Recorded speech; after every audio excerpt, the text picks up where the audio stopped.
afectados de las preferentes del caso Bankia. Cuéntanos un poco qué casos os llegan aquí a la oficina y cómo intentáis solucionarlos de primera entrada. Sí, muy bien. Realmente nuestra especialización es conseguir que la gente, los afectados de las participaciones preferentes, recuperen todo su dinero, ¿no? Es decir, entonces tenemos muchos casos. Ahora en estos momentos cerca de 2.000 casos, principalmente de Madrid, pero también tenemos de otras ciudades en las cuales tenemos oficina como Valencia o Barcelona o Zaragoza, ¿no?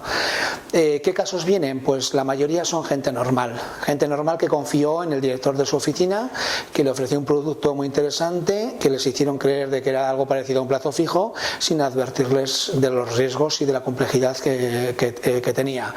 Luego ya hay casos extraordinarios, desde personas con Alzheimer, niños, gente que no sabe leer ni escribir, o ciegos o tal, ¿no? Pero realmente Bankia Caja Madrid entonces pudo hacer esa mala praxis con la gente que no tenía formación, pero también con cualquier persona, porque usó y abusó de la información que tenía de sus clientes y de la confianza que tenían en ellos. Cuando llegan aquí a la oficina, ¿cómo os exponen a vosotros el problema? Porque supongo que a lo mejor ya se habrán enterado que habéis ganado todos los juicios de momento a los que os habéis presentado del caso Bankia. ¿Cómo llegan hacia vosotros? Y después también, porque hay un dato importante que además lo tenéis en vuestra página web, que es que solo cobraréis el porcentaje mínimo de la ganancia del juicio, ¿no? Sí, vamos a ver, realmente hubo un momento en el que todavía no habíamos ganado y todavía también venía la gente.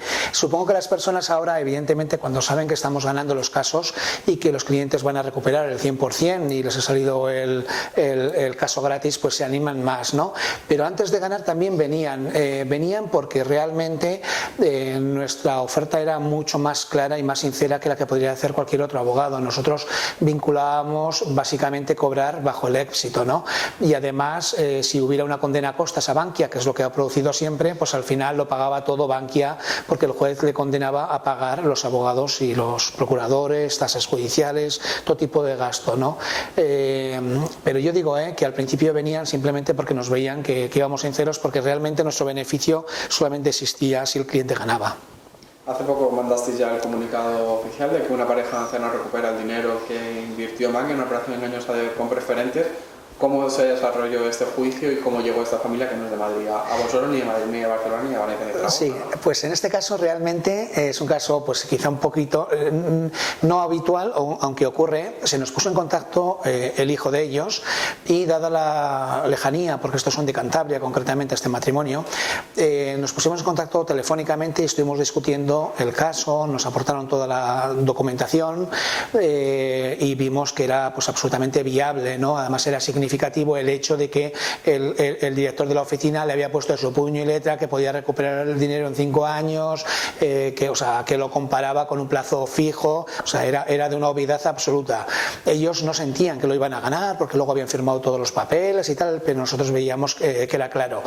Se celebró la audiencia previa, que la celebré yo además, y se acordó, Bankia no quiso que fueran a declarar los ancianos para que su señoría, la jueza del número 2, una excelente jueza, no pudiera ver que eran ancianos y que desde luego su nivel cultural no servía para entender de este tipo de cosas. Un viejo lobo de mar de casi 90 años iba a entender lo que estaba, ¿no? Y sin embargo, bueno, pues ganamos el juicio.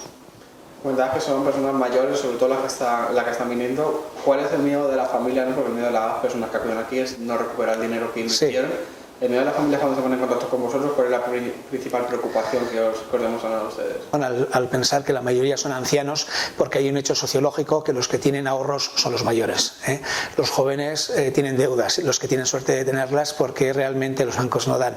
El miedo que tienen ellos tienen el miedo social por ejemplo, esta familia, algún medio de comunicación, por ejemplo La Sexta o Telemadrid, quería sacar la noticia, pero quería grabar con ellos y no quieren, se avergüenzan, o sea, es decir, tienen el síndrome de Estocolmo en el sentido de que se sienten culpables, ¿no? de haber engañado y luego el otro miedo que tienen es pues perder el juicio, perder con costas, que el juez condenara a pagar los gastos. Ese quizás sea el problema.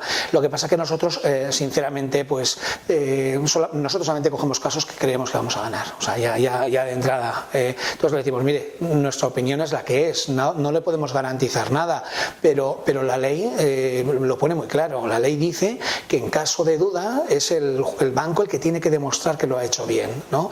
¿Qué pasa? Que te hacen firmar muchísimas cosas, muchísimos papeles, letra que no se entiende, pero no se entiende ni la letra ni su contenido, porque son términos muy complejos en el que la gente lo intenta leer, nuestros clientes lo intentan leer, pero que no entienden. Es imposible que entiendan, pero el director de la oficina: no te preocupes, que es así, tú firma aquí y esto, ¿no?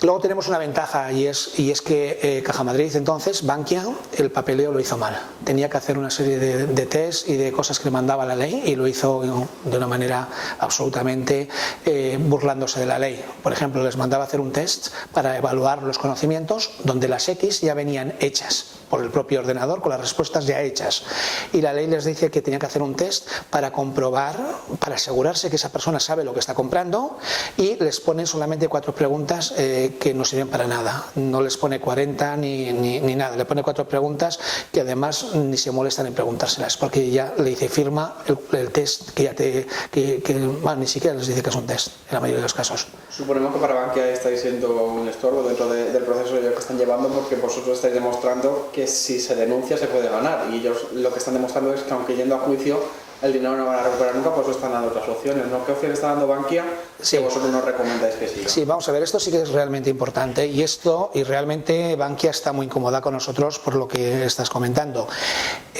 Bankia, el gobierno que está detrás, que es en estos momentos es un banco nacionalizado, intervenido, propone el arbitraje. El arbitraje es una medida de lavado de cara que pretende devolver un 1 por 1000 del dinero que debería devolver. Propone lo que se llama un arbitraje, en el que solamente determinados casos se van a atender en un sistema que genera muchísimas dudas, pero para mí lo que más genera es que el dinero que van a destinar para resolver los problemas de preferentes es muy pequeñito. Yo calculo entre el 1 por 1000 o el 2 por 1000. Los criterios de selección a quienes se los van a aplicar son a los menos de 10.000 euros. La mayoría son, nosotros tenemos clientes hasta de medio millón de euros, de 1 millón de euros, ¿no? Pero la mayoría son 30.000, 40.000, 50.000, y casos realmente clamorosamente flagrantes. Entonces, sin embargo, como están todos los empleados de las oficinas de Bankia llamando a sus clientes, pide el arbitraje, los despista a ver si les toca la lotería del arbitraje, y la gente se olvida que estamos en un Estado de Derecho y que existe el sistema judicial. Si alguien cree que fue engañado o inducido a un error, o que compró pensando que era otra cosa porque el banco o la entidad financiera le indujo a ello, tiene derecho a la justicia, y entonces Bankia no quiere que se sepa que existe el acceso a la justicia, y nosotros estamos teniendo dificultades de llegar a los medios de comunicación, y algunos en concreto nos lo dicen directamente, que retiran la publicidad si se publica cosas sobre nosotros. Comentabas este acceso a la justicia, ¿no? Porque Bankia está haciendo, la verdad que tú estás comentando más acciones dentro de bolsa. ¿Cómo perjudica, aparte de lo que ya ha perjudicado que están los propios afectados, cómo perjudica encima que les cambien ese bono de bolsa por sus...? Sí, en definitiva, a los pobres personas afectadas por las participaciones preferentes les han puesto distintos, les han apretado los tornillos y haciéndoles perder dinero en distintas fases. Por hacer un poco historia muy brevemente, el año pasado a muchos preferentistas, a personas que tenían hambre, les ofrecieron canjear participaciones preferentes por acciones a un precio que a los 4 días se derrumbió a menos del 1%, o sea, al 1%. Es decir, ese fue el primer engaño que les hicieron después. Luego, más tarde, se acordó que los titulares, los que tuvieran participaciones preferentes y también los que tenían deuda subordinada, se les iba a canjear por acciones con una pérdida. Por ejemplo, las participaciones preferentes se les dijo que se les iba a quitar un 38%, pero a un precio que se determinó a €1 y pico cada 100 acciones. Bueno, que se hizo un split, quota split, bueno, un tema técnico financiero. Pero a la hora de la verdad, cuando tienen que cambiarlo mañana, los puedan vender, los van a vender a menos de la mitad de lo que les habían dicho el cángel. En definitiva, los afectados de las participaciones preferentes, si quieren convertir sus preferentes en dinero líquido, que pasa por primero convertirse en acciones y luego convertirse en euros porque los venden, van a perder prácticamente todo su dinero. Y los viejos accionistas, lo mismo, que esos también fueron engañados porque, entre otras cosas, la contabilidad que presentaba la entidad de, por ejemplo, de 300 millones de beneficios eran 3.000 millones de pérdidas, con lo cual también se ha producido realmente un desastre, pero no de mala suerte, sino de manipulación. Estamos viendo en los medios de comunicación, ¿no?, que la gente afectada del caso Bankia está intentando ir a las oficinas y muchas veces dicen que se sienten después acosados por propios trabajadores que son los que han firmado esas preferentes. ¿Vosotros tenéis algún tipo de presión aparte de la que os podéis encontrar dentro de un juzgado, que a veces el juez os pueda aceptar las pruebas o no las pueda aceptar, por alguno de Bankia, algún caso específico de Bankia? A ver si he entendido bien la pregunta. ¿Alguna presión? Nosotros la presión que tenemos, nosotros vivimos dos tipos de presiones y las dos son indirectas.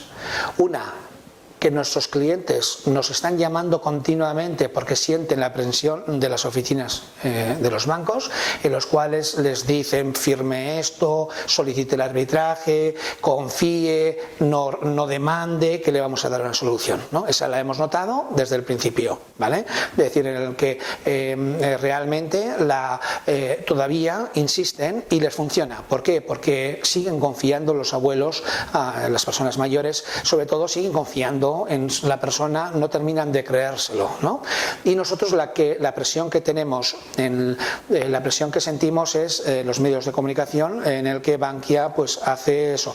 Directamente Bankia jamás puede cometer ese error y de hecho con sus letrados, con sus abogados, evidentemente se comportan profesionalmente con nosotros. La única cuestión que se planteó en el momento, pues que por ejemplo que KPMG, que es una multinacional y tal, le defendía y le defiende a Bankia en los juzgados, y son su otra división, la de consultoría, auditoría, la que le lleva el arbitraje, y eso en general ha generado muchas dudas de la imparcialidad y de la transparencia del proceso arbitral, porque es la misma multinacional la que le defiende a los jueces y la que luego organiza un poco los criterios a quién se les puede dar o no se les puede dar el arbitraje.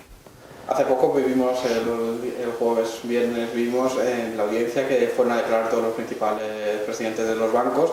¿Hay algún afectado por las preferencias que, una vez ganado el juicio hacia Bankia, quiera ir un poco más arriba de quién sea el responsable de que esto haya pasado? De momento todos se quedan en conseguir su dinero, pero nunca que piden más responsabilidad. No, sinceramente es una pregunta curiosa, porque lo que les pide el cuerpo a la mayoría de la gente es que además tenga responsabilidades penales de las personas que lo han ocurrido. Nosotros realmente lo único que nos importa es el bien de nuestros clientes, ¿no? Entonces, normalmente nosotros vamos directamente por la vía civil a conseguir recuperar el dinero, porque si vamos a la vía penal, que es posible, tenemos más miedo a conseguir, pensamos que el proceso se va a alargar mucho más y que va a ser más complicado, ¿no? Porque al final, por la vía penal, estás pidiendo la cárcel de alguien y que quizá algunos se sientan engañados y se sienten dolidos, pero siempre hablamos con ellos, es decir, vamos a ver, primero vamos a por el dinero, a usted le recupera el dinero, que es lo que usted necesita para su vida y porque es de justicia. Luego, si quieren, lo plantean. Desde este despacho no vamos en esas acciones. Queremos, entre otras cosas, porque hay mucha gente que necesita recuperar su dinero y esa es nuestra prioridad, en vez de liarnos en la vía penal y contra otras instancias. Habéis llevado otros casos importantes de muchos otros, fuera de Bankia, otros casos que ha habido gente involucrada, afectada. ¿Cuál os ha marcado más de todos los casos importantes mediáticos que habéis llevado de este despacho? ¿Cuál nos ha marcado, perdón? ¿Cuál os ha marcado más a vosotros? Vamos a ver. De gente que haya venido afectada. O sea, realmente Bankia es realmente la que supone el mayor volumen, la que supone la mejor respuesta, o sea, el mayor volumen, donde se han producido los casos más fragantes, donde han sido más terribles. Tengo que decir que cuando no ha sido Bankia, o sea, cuando Bankia, bueno, Caja España, o sea, todas las que están nacionalizadas, Catalunya Caixa, todas han sido terriblemente. Lo que pasa que Bankia, por el tamaño, ocupa a más. Cuando hemos tenido entidades financieras que no están intervenidas por el Estado, contrariamente, son mucho más razonables y estamos llegando a acuerdos. Y puedo decir que con muchas entidades financieras no intervenidas por el Estado hemos evitado el juicio. Hace poco, reitero, hace poco habéis vivido otros casos, ¿no? Sí. de mayor sociedad. ¿Qué comparación hay entre otros casos que habéis llevado también afectados también por banco, que no es el caso Bankia sino otros? La diferencia más importante es que, por ejemplo, si te metes, por ejemplo, contra la Caixa, pongamos CaixaBank, que se llama ahora, ¿no? Es una experiencia que me ha tocado, o Sabadell, por ejemplo, tuvimos uno la semana pasada, ¿no? Ellos, si ven que lo han hecho mal, evitan el conflicto. Y realmente en todos los casos que tenemos fuera todavía no hemos celebrado ningún juicio, todos los hemos hablado con ellos. Bien, es verdad que ellos saben quiénes somos y saben el efecto mediático de que si pierden es posible que nosotros lo publiquemos y podamos dar la señal a otros, ¿no? Pero insisto, es decir, todos los problemas judiciales de verdad lo tenemos con entidades intervenidas por el Estado, principalmente Bankia, Catalunya Caixa, Caja España y Caixa Nueva Galicia. No nos olvidemos que ahí también hay muchísimo y dramático, ahí es dramático. Vale, pues para terminar, recordemos a la gente cómo puede recuperar su dinero pronto y sin largos procesos judiciales, que vosotros lo que evitáis es recuperar cuanto antes el dinero, ¿no? Recordemos cómo se puede recuperar. Sí, vamos a ver, yo diría, lo más importante, y esto hablo para todas las personas que han sufrido una situación en la que creyendo que estaban invirtiendo en un plazo fijo se metieron en un tema con riesgo y que no lo imaginaban, deben pensar que la vía más segura, según nuestra opinión, es la vía judicial, es reclamar judicialmente. El arbitraje solamente serán para algunos y nos ofrece dudas, según nuestra modesta opinión. También tengo que decir, y es muy importante, que por ejemplo en Madrid, pongamos por ejemplo Madrid, los jueces, los procesos judiciales son rápidos. En estos momentos estamos viendo y sabemos que se reunieron la Junta de Jueces de Primera Instancia en el decanato y una de las conclusiones, según nos han dicho, es que es dar prioridad, que se resuelvan cuanto antes este tema. La vía judicial, creemos e insistimos, es la más eficaz. Los jueces ya conocen el tema, están teniendo muchísimos casos. Sabemos que el altísimo porcentaje de los casos se están resolviendo a favor de las personas afectadas. Bankia, evidentemente, algunos casos ha ganado y algunos casos es normal que gane porque quizá no hubo ninguna práctica mala en algunos casos, pero en los casos en los que ha podido haber una mala práctica, una comercialización engañosa o que llevara a error, creemos que la mayoría de los casos está ganando tanto por este despacho como por otros despachos en los cuales nosotros también tenemos información.